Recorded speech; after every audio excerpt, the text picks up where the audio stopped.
Do I have a camera? Do you want to turn a light on there?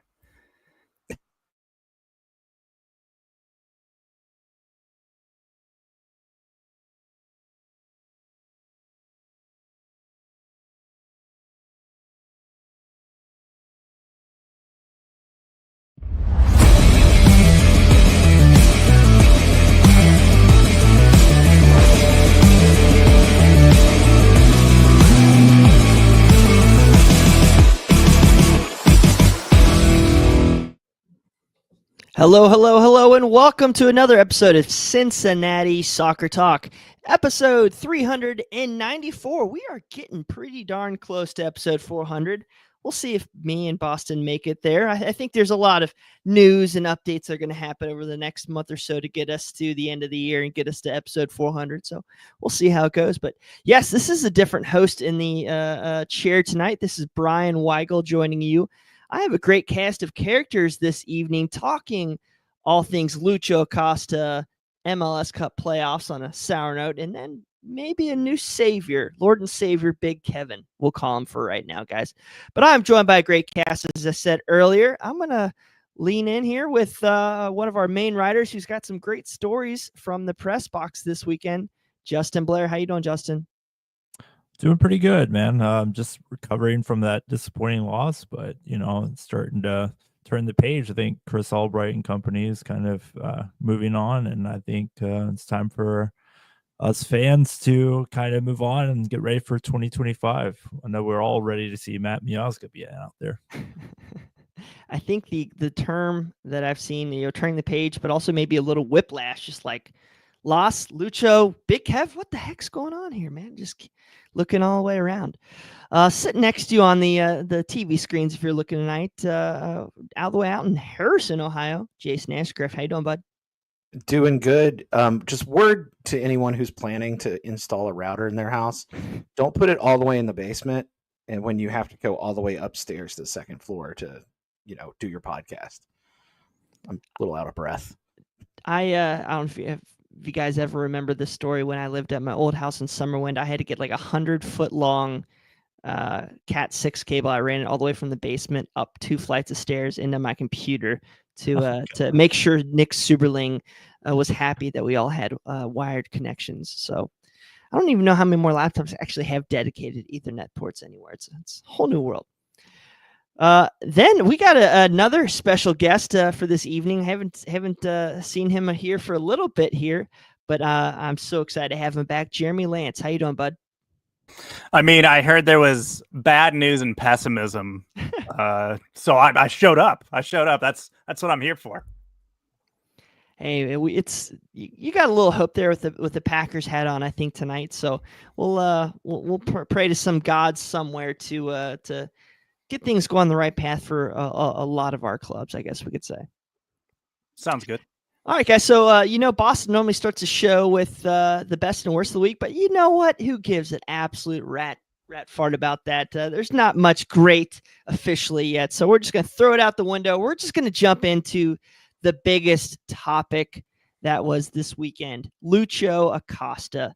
Of course, fans, if you were following any FC Cincinnati news this week, there were some pretty steamy quotes following the match on Saturday night from Lucho. So let's dive down into those. I'm going to read several of these quotes. I picked these from several media outlets, including the Inquirer, our own notes from FC Cincinnati, and as well as Laurel Failer at Queen City Press. Go check her out. To be fair, this is collectively everybody's worst of the week right here.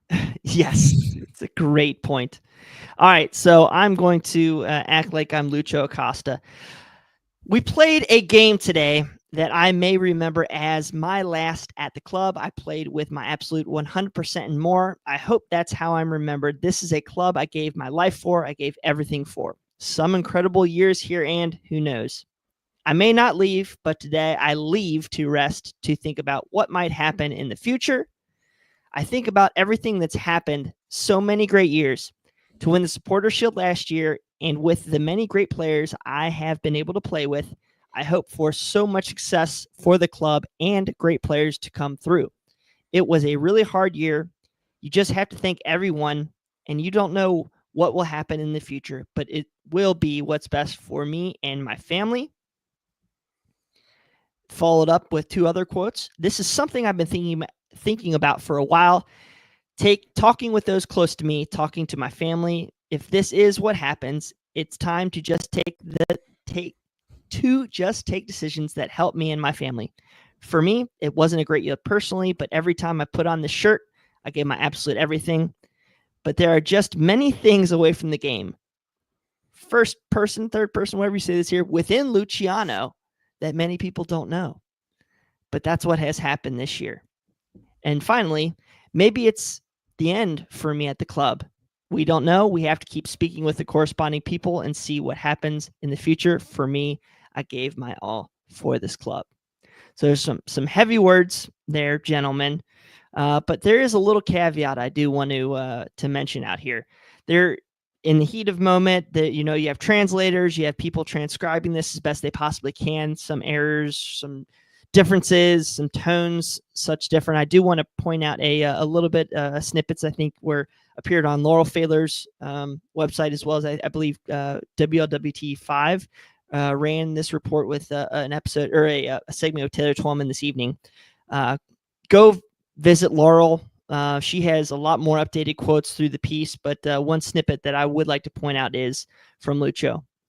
And this was, "A lot of things the club did hurt me. They hurt a lot. To go from having an incredible year, winning the Supporter Shield, and then leave a lot of players aside." So, gentlemen, Justin, I'm going to go with you real quick. What the heck was going on in the box? What the heck was the atmosphere when all these quotes were generated? And what was your response outside the guys get on Twitter right now on the Slack page? To be honest with you, I rarely go back into the locker rooms to go get player quotes for articles. I just kind of a long-standing thing of mine. But I was going back to just kind of say, thank you for the season to the comm staff. They do a lot for us. See Laurel, Pat for the last time, Carter. But then I was listening to Lucho's comments, and I was like, maybe this is the surgery that we've been waiting for, right? Maybe this is some kind of situation where he's finally going to get his feet right? But then you're listening, and you're like, did he just say that? Like, I think all of us took a collective pause. Like, did he? And then, of course, Laurel and Pat being as great as they are, and some of our Spanish-speaking friends over there. I mean, I was just dumbfounded. I was like, this is like they were pressing and getting further and further into it. And you could tell this guy, just the emotion on his face, that he'd been drugged through the mud. And what that was, I mean, obviously, I think there was one point where he said, I'd like to not get into the specifics. So of course that's where good journalism collectively pauses and says, okay, that's his privacy. But I was just like, where is this coming from Lucho, right? Like, I knew there was some rumors in the summer, he's been dealing with some injuries. It's been a strain. And of course, coming into the off season, 2 of Lucho's closest partners on the team moved on. So maybe something was in that I mean, it was just like, I just can't forget. And looking around, it was like this had already been discussed with, John Horlander does such a great job with FC Cincinnati's comm staff, but I mean, there wasn't a shock on his face. It just seemed so hold on. So there was not shock on his face. So he was anticipating these words. Yeah, I mean, Okay. there was obviously a bit of a blush, right? Because this is a lot to be like coming out all of a sudden. Mm-hmm. You know what I mean? So it just I'm looking around like, am I crazy? Am I missing something here? Is this something that somebody mentioned last week and last time we were here? But no, it just felt surreal. Dom Kinnear was walking by. Didn't seem to be a surprise. I know we saw Chris Albright after that interview, and he seemed to be in decent spirits after that news. So, I mean, it was surreal, is all I can say. Well, I don't want to speak for anybody's tone and importing things onto them in the heat of the moment, especially because there's a lot of interviews that are going to be happening, I think, on Tuesday with the exit interviews, and I'm sure there's going to be a lot more diving into the details of his statement. And but Jason, when you first heard, you saw this on Twitter, you saw, hey man, like Lucho's like, it looks like he's walking out the door here. What I mean, anger, shock? What was your first stage of grief? I mean, for me, it was kind of shock or the disbelief. I think that I don't know what stage that is, but the disbelief kind of hit really quick because I was out with my wife. We went to Buffalo Wild Wings to watch the match, and I was still there finishing my fourth beer, and That's it. Yeah, and I was looking at it, and I was like, wait a minute, this can't be right. You hope that it's just something he's saying in the heat of the moment. It's an emotional feat, and clearly he had a rough year, and so hopefully, like, this was just kind of him in his feelings and venting it out. But at the same time, like, at this point now in the stages, I'm kind of like in not acceptance, but I'm close to it, where it's like, well, maybe there's something more to it, and he may not be back next year. As part of this comment, Jeremy, I kind of go back to Laurel's quote, and he talks about the players leaving several players aside, and I think a lot of people kind of attribute that comment to like us not bringing back several players. I know there's talk of Brandon and Alvaro, and I know there's a lot of issues that Brandon go there. and Alvaro were out the was door. their move, Sure, right? Mhm. They wanted to leave. I think it's more Moreno, being someone he was very close with. Worked, obviously the two of them had a very, very good chemistry on the field, chemistry that we didn't exactly see rekindled between him and Buka for the most part. Santi Arias is also another guy that I think you look at. He was a guy that didn't come back or wasn't given the contract to come back. That could have been one as well. So when you say a lot, which is what he put in that quote, I don't know. I mean, and then it's like, what is the other thing we're missing here on that? Like, is there some glue guy, or is there something else within that the club has done that he did not like? Mm-hmm. And I wonder how much some of this goes to, the rumors we've heard over the summer with, several personal issues. He even said personal issues, how it was a tough year for him, his family. I don't want to go into any rumors that you might see on social media out there. That is, I know guys that coach his son's soccer team and have said great things about the family situation. So I don't want to go out there on a limb and do inappropriate things there. But I kind of go back to, the rumors of maybe even selling Lucho, Jason. Yeah. I mean, we kind of heard that in the summer, and I think there's something to be said. Like, you don't just go out and sell an MVP level player. There has to be something else behind that.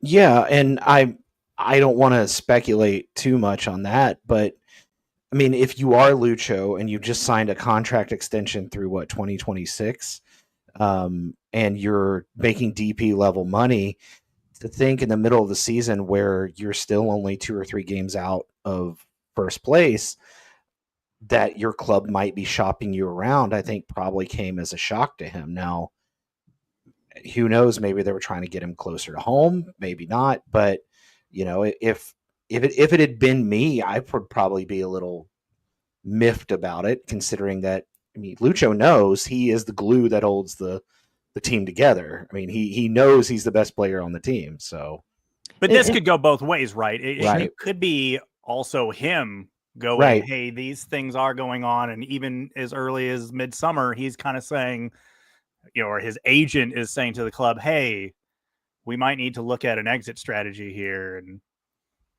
I don't know. It's with all the things that you hear out there, this could have happened a lot of different ways. Well, that's what I was going to say. My point was is there's very little context behind a lot of this stuff. Right. And you know, I love hearing this. This on another podcast. They're talking about GMs, and you know, it's the GM or the technical director. It's not his job to make sure Lucho's, you know, sitting pretty and happy all the time. It's you know, his job to put the best team out there.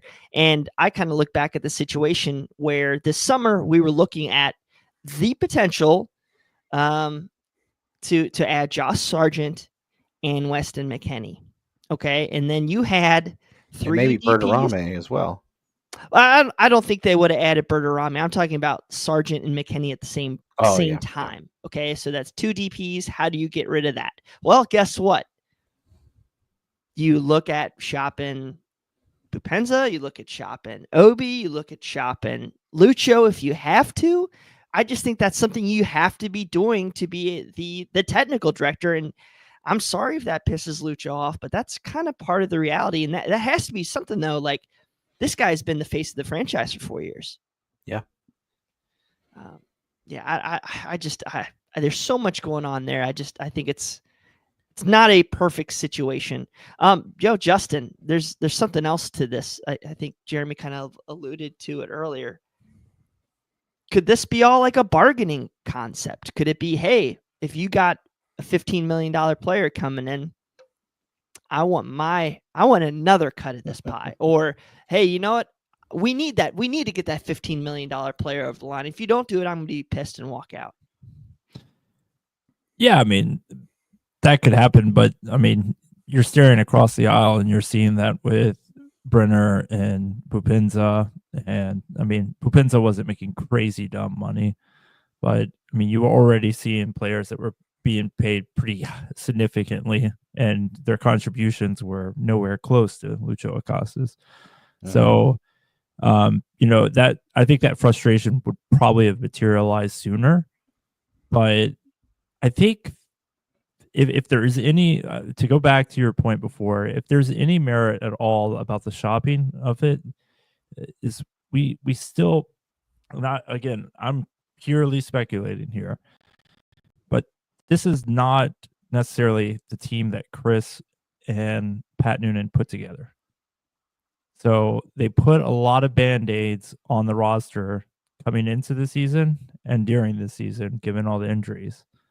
And if Lucho Acosta is one of those players that is getting shopped per se, perhaps that's something to do with the lack of chemistry on the field this year. I think that's one of the biggest sore spots of Lucho Acosta's game, is that he's a miraculous player, but he is an incredibly difficult player to play with at times.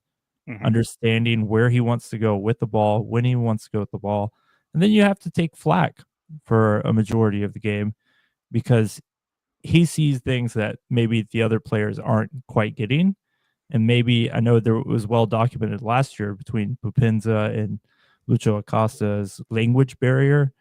But, there are, when you're looking at a bench, this is the Philadelphia game to go back, and you got 5 forwards sitting on the bench watching Kubo, who we know we trust, and Luca Orellano, who seems to have gotten to connect there a little bit simpler. There clearly is some kind of disconnect.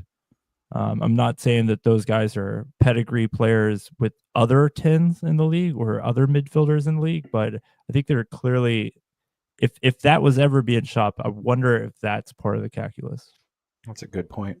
Well, Jeremy, I think there's something to be said to Justin's point, though, about the Band-Aid and the roster build and everything, that, he has a window. Okay. And that window, spring chicken. Yeah. And he needs help.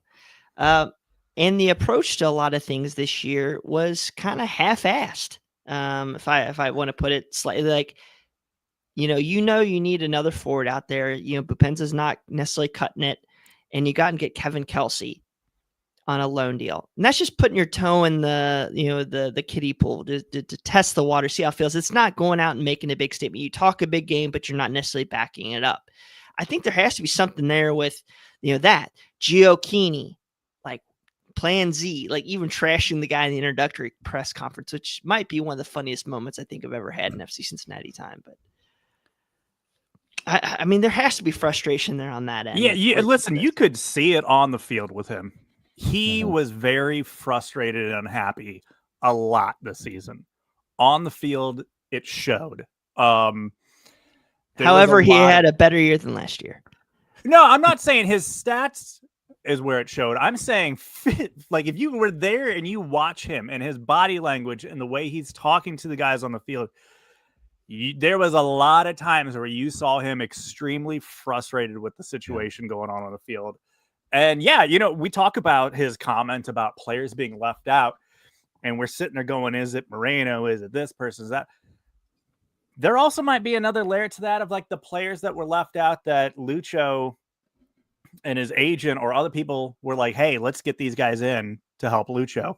Lucho, I think, is one of the few guys in the league that probably has the understanding that he should have some level of say in what should be in that roster and who works well with him.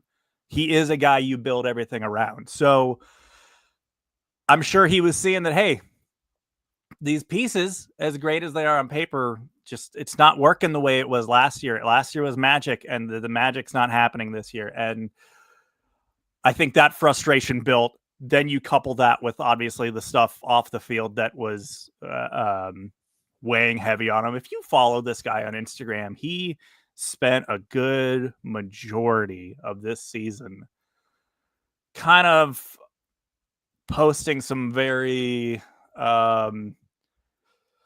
I don't know what you would call it, just kind of looking out at the stars and saying, why am I so deep, kind of philosophical like motivational posts there. Like Justin you can Blair tell this is a guy that's going through some stuff, and he's trying to like work it out and motivate himself and like find that path in that direction.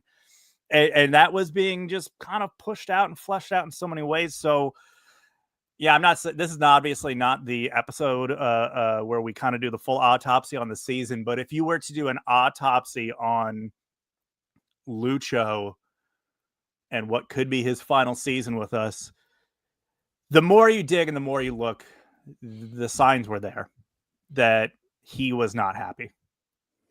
I was going to ask this question to Jeremy, but now it's your turn, Jason. Are we better off without Lucho Acosta in the long run? I mean, I don't have the opinion that no player is irreplaceable. Finding someone able to do what Lucho does in Major League Soccer is going to be very difficult. Very few players in the league or of that caliber on the ball able to just make things happen. You're not going to find many of those people who are willing to come to Major League Soccer in like their prime. That being said, you can find a player who can still play the 10 very effectively in MLS and not have that exact same skill set as far as like what he can do with the ball at his feet. You know, you can find a 10 who's very good at distribution. You can find a 10 that's better at attacking. So will we be better off? I mean, it depends on who we bring in, but I certainly think that if another DP slot opens up, Albright probably has a short list of people that he's willing to take a chance on. I'm going to be disappointed if we're robbed of the picture of little Lucho standing next to big Kev on the field, because the difference in physique on these two guys is so opposite of one another. All right, Justin, before we wrap up this Lucho talk, do you have confidence in Chris Albright that he can work this out or replace him? Give me a letter grade, give me a number, whatever you think. Are you confident as a fan? You know, I know you have to ask questions to this guy too. Sure. I think as a fan, my confidence level would be a B+ on replacement. As far as working it out, I'm gonna, and if it is something that's that way, right? If it's something that like the way the team was constructed, stuff like that. In the club, we'll say that, not personal life. Chris Albright obviously can't fix anything that's rumored. Then I would give it a C, because I don't think Chris Albright is a bin type of guy. I think he's going to let Lucho do what Lucho wants, and he is not going to, there is no pleading with Chris Albright, just in the limited exposure that we all have with Chris Albright. I would say that Chris Albright has been, and he's really good at his job. You have to respect that. It's just, I don't see Chris Albright being the person to bend first. Jeremy, it looked like you wanted to chime in. I agree in the fact that I think actually Chris can cook more post Lucho, because it'll be his first chance to help build a roster exactly the way he wants it, to where it's kind of always had to be, hey, this is your star man. You kind of got to build everything around it. It doesn't have to be built around one player now, one position now. He can absolutely cook and make it fully what he wants it to be. Yep. I wonder if he's regretting getting a teenage Hedebe in on another large deal for a center back, knowing the whole formation could be changing this offseason. Well, there is that. Well, I mean, technically, if you look at it, go get Evander. I don't know where we're at with Kip Keller. Obviously, Murphy just got an extension. Matt will be back. We don't know what Nick's going to look like coming back from the injury. And you have to feel like Miles is gone. So that even if you are doing it two center backs, that you can still find room for a teenage Davey. But that kind of money, you're right. It's pretty expensive for a backup. Again, you're talking about replacing a guy that literally is double the next best person in key passes and shot creating actions. I mean, you're literally, we'll talk about him later, bringing in a forward that, yeah, he can create his own stuff, but he really likes to be played deep into the box. And all of a sudden now you're taking away, the gravy train with Lucho. And that scares the ever-loving crap out of me. I don't think I'll feel comfortable for a good 6 months if we ever decide to get rid of Lucho Acosta. I hope we don't have to have that discussion. But yeah, like I just couldn't believe it when I heard him talking about, hey, I might be gone, especially with the U.S. men's national team stuff out there with that. I mean, what was it? Didn't like Pat Noonan just like a week ago say like it's on the right track to have this happen for him? I would say that dies a quick death if he leaves. Done. If he leaves the U.S., right? Done. Because he hasn't locked down his citizenship yet, so there's like that portion where you've got to stay in the country for a certain amount doesn't of time. help that. Yeah. Yeah. Carl can pull a few strings. What if he stays in country? I don't think that's going to happen. I think he's gone. Orlando back home said he or doesn't something. have the money. You don't think this place? That's Brazilians. You don't think Dade County has some? Open... They're having to cut like 6 senior roster spots this upcoming season, unless there's a miraculous change in MLS roster construction. That ain't happening. I wouldn't count it out, Brian. Oh, well, definitely wouldn't count that out. Well, it's definitely going to be. We always joked about in everything's Albright and Chris Albright we trust. It could really come to fruition here really quickly. All right, guys, we have 2 more topics I want to get into. Let's get into the game real quick. I guess my 3 main takeaways for the match. I mean, I don't know if you guys felt the same way, Jeremy. I thought we were the better team on the night versus NYCFC. This has been us for most of the season. A very good team that, despite having a revolving door of strikers, just can't cash in the way we were cashing in before. That final third, so much of the last handful of matches, last quarter of the season has been like, well, hopefully Orishano has some kind of golazo in him. Otherwise, we're going to have to somehow get this thing in here. It was a microcosm of one of the biggest issues, and that was despite everything that was put into this club, all of the acquisitions, the striker position has been an absolute gong show this season. And it finally caught up to us in the fact that we, in a game where we only needed one goal, in a game that we dominated in, we couldn't get it. Yep. Well, you need your DP level players, your Luchos, your would have been Bupenzas, Obinas, a whole different animal. But you need those guys. You need those guys to make DP level. You need those guys to make the change, and they couldn't get it done. Where's this man? Where's this man right here? What happened to this guy? Is that Adi or Kelsey? I can't tell. This is Kelsey. Sorry, okay. It's a very shiny card. I see it now. There you go. Kevin Kelsey has been his face is on the back of a milk carton for this past half of the season. He collectively played 20 minutes during the playoffs. This was a guy that came in, had a lot of pop, and then fizzled quickly. And I don't know. I was just super frustrated to see that once again, we need goals. We need stuff to happen. He gets 6 minutes. Pat Noonan, I think, has the Jim Curtin's syndrome a little bit, where he only plays the guys. Curtin? Yeah, he only plays the guys he trusts, and it takes a while to integrate some players. And yes, this guy was on loan, so he did not have a while. He had it now. He had now. That was what Nico had. Nico, Justin, am I wrong? Nico had 1 minute or something in the playoffs, officially. Yeah, I think it was. I believe so. Yeah. On a better note, and I'm gonna acknowledge this, that I did not have the faith in Roman Celentano. I wasn't at the game. I was hanging Christmas lights 40 feet up in the air in a cherry picker, hanging lights on my house, watching on a iPhone. It was pitch black, by the way. Really safe. Gonna have a Clark Griswold moment up there, dude. My house looks awesome.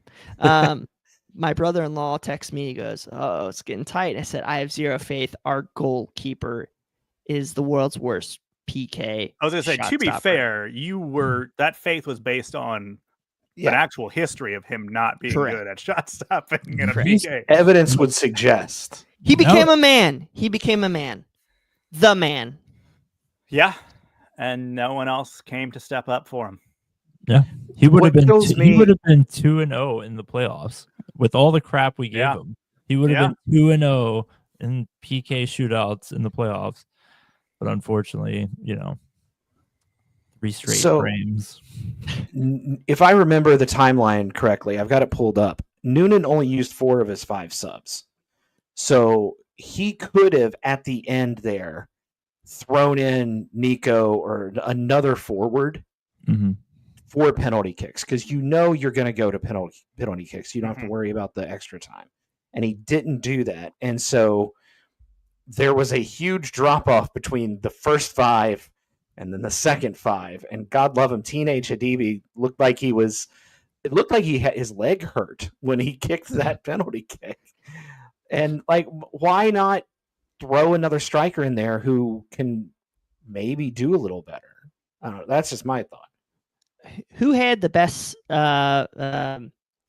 penalty lead up or shot in the whole PK scenario this week, guys? I'll let all you all, if any of you guys have an answer. I have a dead ringer one. I like Kevin Kelsey. Had the answer.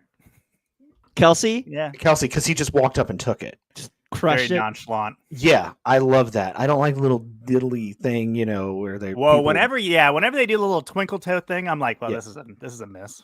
Yeah, I vote Yamil Assad because he totally pulled off the Sergio Ramos where he just sold it one way, opened his hips at the ever-loving last second and just fooled the guy. I love that class of Yamil. He's been my crush this year. His Don Bocci fan club last year, Yamil Assad fan club this year. Yeah, ever since Leagues Cup, I mean, Yamil Assad has been one of our better players, probably top 3 best players. I mean, he really stepped up in Leagues Cup, and then he's continued it on. It's been difficult to find playing time because you got, a handful of wingers, fortunately, rotating those positions. But, man, you're right. I mean, that guy has been money for us. Mm-hmm. And it is really difficult in the fact that Luka had to come off Kubo struggled, no Nico, and there was a lot of firepower there that we just couldn't really utilize in this match. And this kind of goes to the comment I made on social media, and I think we had some takes on this earlier in the show. It's basically this loss. I don't blame it on Pat Noonan. I blame it squarely on the front office. I blame it squarely on Chris Albright and his staff because they didn't have the tools in the toolbox necessary to succeed. We've been saying this for months, not having the forward, not having a true starting left back.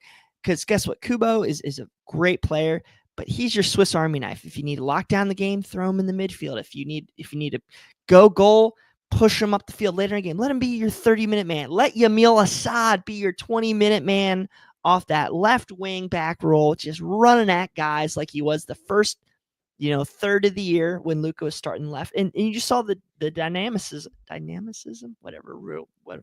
Dynamism. Thank you, Jeremy Lance. That's why you're here, big guy. I just felt like New York had more of those tools in their toolbox that we just couldn't come up with, and we saw it time and time again throughout the end of the year. So I feel bad for Pat Noonan. We have a ton of capital already in the forward position this year. I mean, let's just be honest. How'd that go? I mean, yeah, I know. I know it didn't go great. I'm just saying that, like, when we're talking about this summer window and we arrive without Matt Miazga, we have Miles Robinson in and out of lineup with USMNT, and you're out Nick Hagelin. And you're down to, who was it at one point? Powell, Kip Keller, and are you saying we spent our money correctly in the center back role? Is that what you're trying to get at? I'm saying that your primary scouting focus is to replace Matt Miazga. And then somebody decides to go out and get his jaw broken. And then all of a sudden now you have a big problem to address pretty quickly.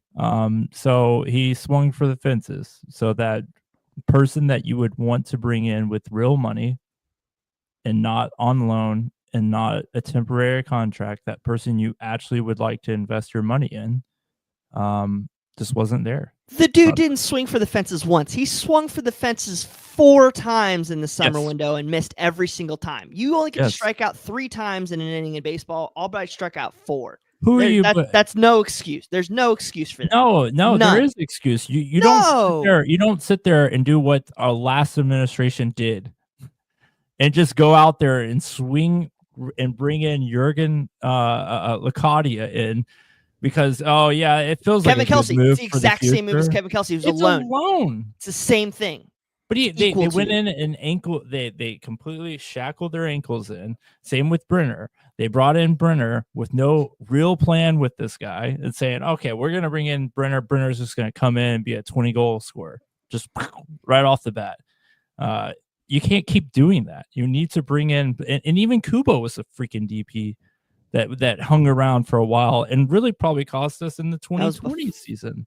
Was Kubo before? He was still a DP going into the 2022 season.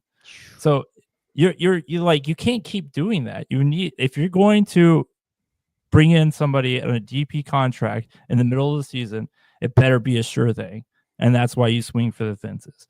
You're not scouting DP strikers when Bupenza's still healthy, available. You just brought in Kelsey, and you have some reason to believe that you're having something can work out. Because, I mean, like at the beginning of the season, we weren't scoring goals. Then we start scoring goals aplenty.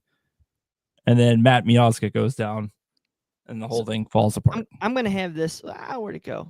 Rupesh says, you are unreasonable, Brian. They had Bertarame all signed up, but he bailed at the last second. Can't blame Chris for that. Yes, I can. I can blame him for leaving it till 2 days before the window to sign Bertarame. Absolutely can. All right, guys. Was that him leaving it, or was that like the parent club going, we're not selling, I think they didn't there was push some negotiations forward. Again, this is another thing with some rumors out there. I think there were some personal family issues on why that fell apart at the last second. Well, yeah, no, I understand why it fell apart at the last minute. I'm saying, did it not hit its apex until late because the other end of the bargaining table wasn't moving? You're talking about, I mean, Josh Sargent, Weston McKennie, all these other facets. I mean, those are surefire players in the MLS. They are. They're too big to fail. It's just like Jordi Alba. He's too big. There's no such thing as a too big to fail player. But too low of a percentage chance of signing those players. Too low percentage of chance. A realistic talent at that age. I'm confused. Who has failed in this league? So we want to swing for the fences, but don't swing too high. For the fence. Too high.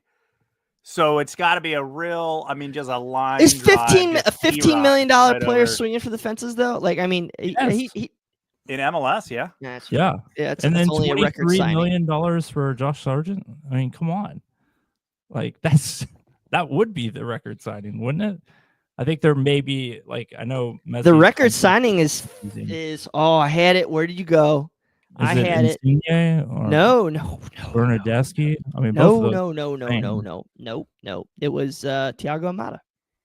$16 million man. Mm-hmm. Yep. The top three are all Atlanta players in Pitti, Barco, and now my computer's not working. And Thiago Almada. Fourth was Brenner. Fifth was Pizarro. Oof. I don't know. Wow. See, there's no sure thing. There's no sure thing in Major League Soccer.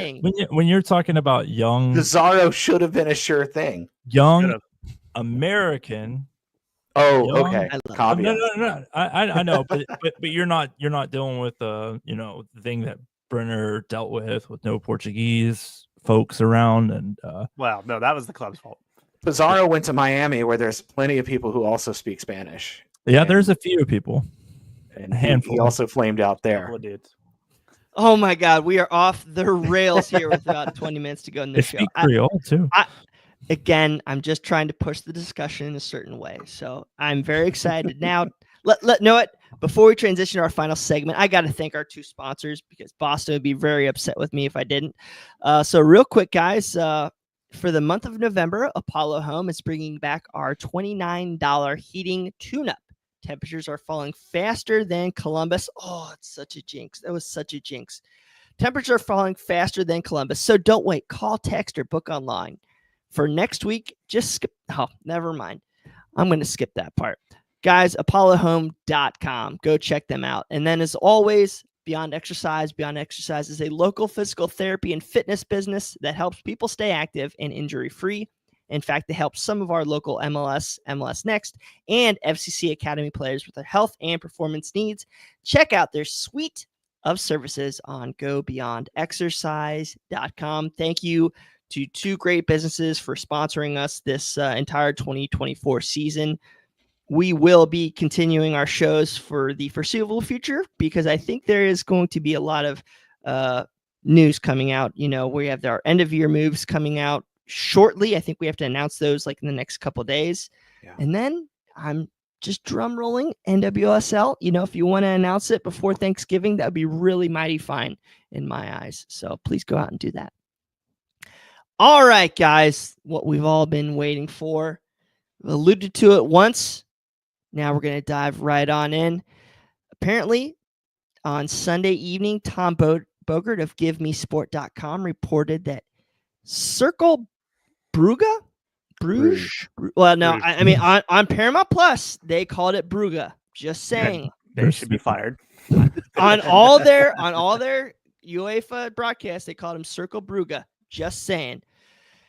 Big Kévin Denkey was in agreement for a $15 million transfer to FC Cincinnati. Kévin is a 5'11" and a half inch forward from is it Togo?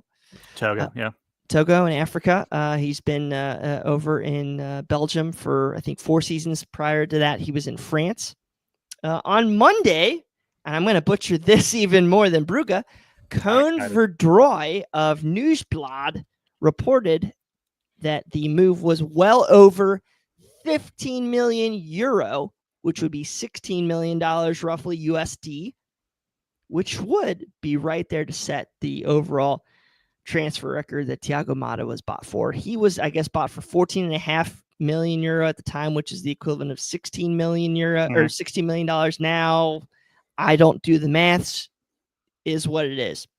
Apparently he was in town, as per this report. He was in town this past weekend, was at the FC Cincinnati playoff game this weekend. The agreement's done, essentially just needs to be rubber stamped by Major League Soccer. Kévin was the Belgian Jupiler Pro League Golden Boot winner in 2023-24, so this past season, and he's currently sitting second on the goal-scoring table currently for this season. He's had 4 goals and 3 assists in the UEFA Conference League and the qualifiers, along with 1 assist in the Europa League qualifiers this season.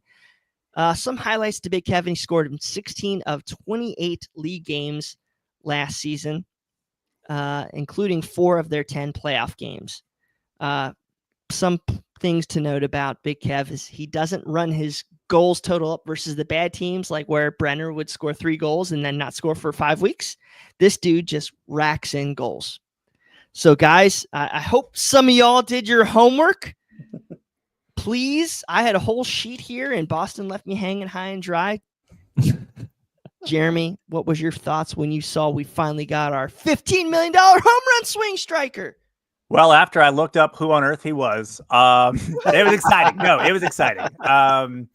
Looking up some of his stats, I mean, this guy is averaging almost around a goal contribution per 90, which is very good. I mean, you want to have your striker contributing essentially every match. The highlights are pretty nice. I'm excited. Listen, it's always weird when these guys that aren't exactly household names come over because you haven't done the scouting yourself. You're watching these highlights that, like, I mean, a lot of guys have come through here and had cool highlight videos that were put together. But, like, I don't know. I feel really good about it. There's a lot of buzz as far as some of the pundits around MLS that follow this stuff and track this stuff and are a little more dialed in on some of the scouting reports are pretty G'd up for it. I'm excited for it. The question is, what else will he be working with when he gets here? And obviously that's going to be a big thing because you talked about it Tuesday's exit interviews. We're going to get roster decisions here pretty soon. You know, we're going to start to find out what the shape is going to be and what the needs are going to be come January. Mm-hmm. Justin, I know you are defending our general manager. What was your initial reactions? I know you kind of came on the show last minute. Yeah. Move the needle for you? Are you just like, okay, you know, it's a big money signing. That's the significance. But I mean, yeah, I mean, it goes back to if Lucho Acosta is part of this team, does he play with Lucho Acosta? I mean, I said at the top of the show, it's not an easy introduction. You have to get accustomed to how he likes to play with the ball at his feet, how he likes to float in and out of the 9 position, how he likes to maybe embellish a little bit of his offensive frustrations out while you're running back 90 miles per hour chasing a ball. So those things, I mean, if Lucho's on the team, it does give us another dynamic player in the box, something that we were hoping that we were going to get with Joey Keeney or perhaps even Corey Baird at the beginning of the season.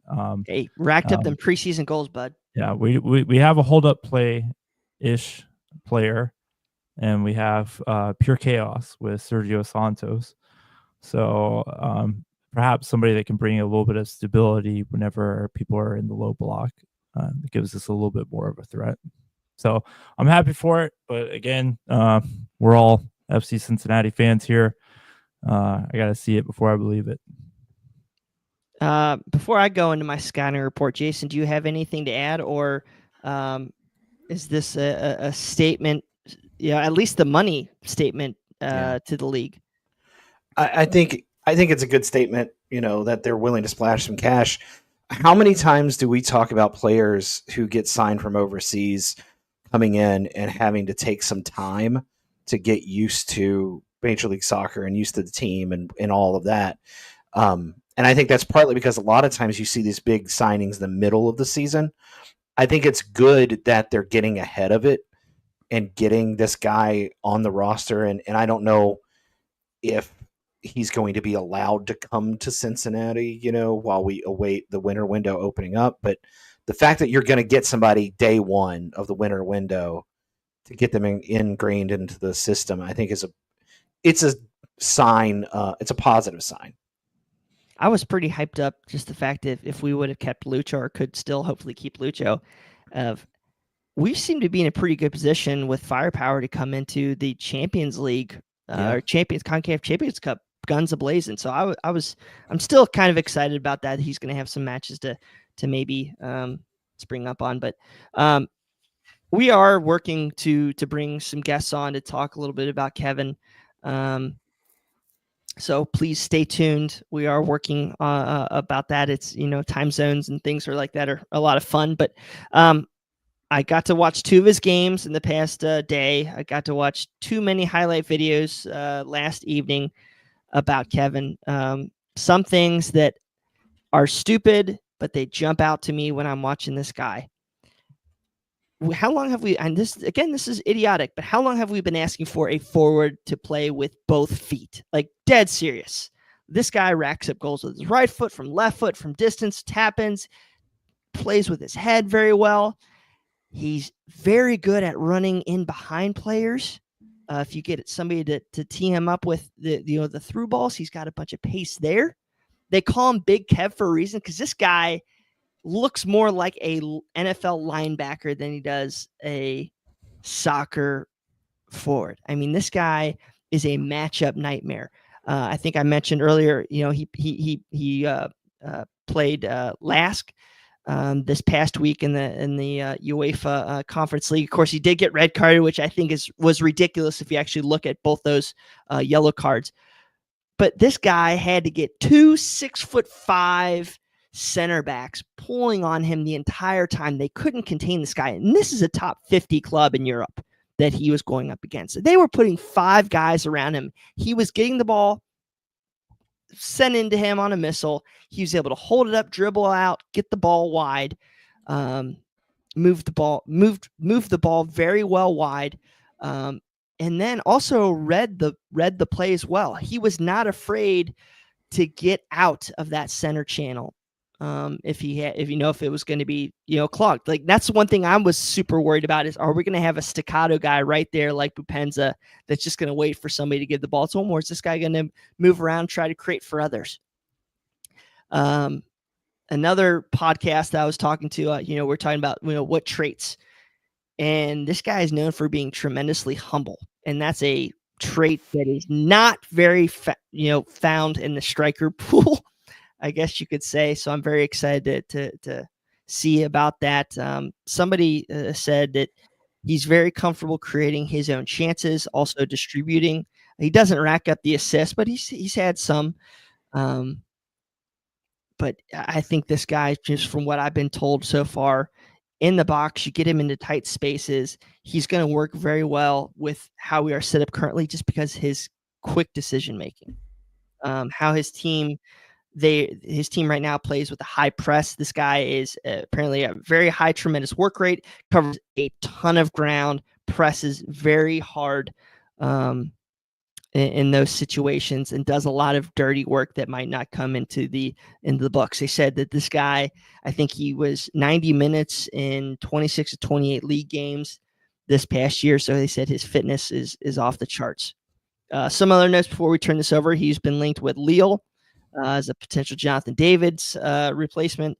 He was linked, I think, with AC Milan, Feyenoord. Actually, they were talking about, I think this was last winter, he was going to go to Feyenoord, but basically his club came and said, we're going to hold on to you. We're going to promise we're going to give you all this time. And then he becomes the Golden Boot winner. So they said, wait, we got to find a bigger club like FC Cincinnati. They can come and talk to him. So I'm glad you brought that up, because I did my homework, and apparently this is a club that is owned by the owners of Monaco, which is a Russian oil baron. So apparently, while I don't believe this guy was hit with any sanctions during this whole Russia war with Ukraine.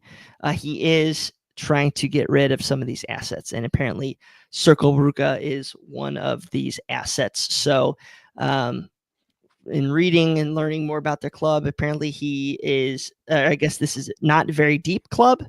They average about 5,000 fans a game, so they need money.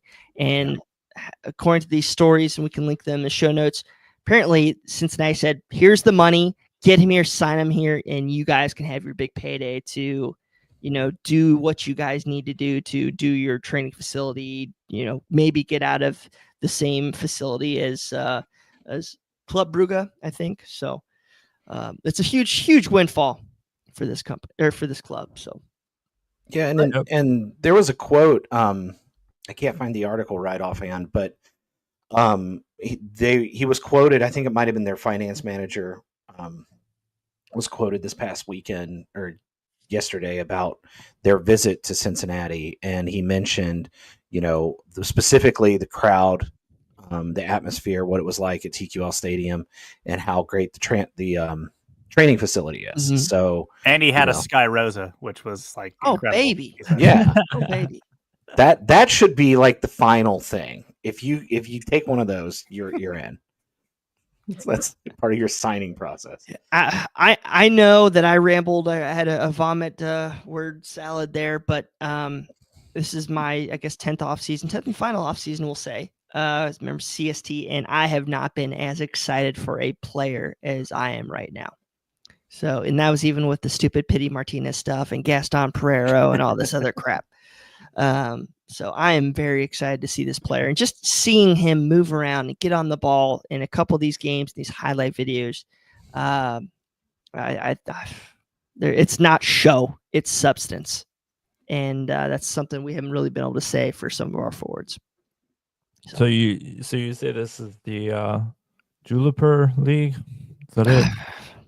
Jupiler. I'm from Ohio. I'm a Midwestern, so it's the Mint Julep League.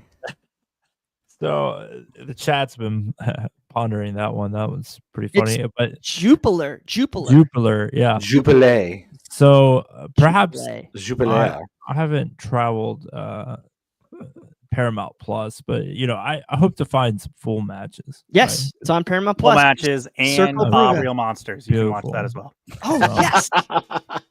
And what was it? All Real Monsters? Yeah. Rocket Power. What is that? Watch an episode of Rocket Power. We are semi-sponsored by Apple Plus here, so we gotta watch this.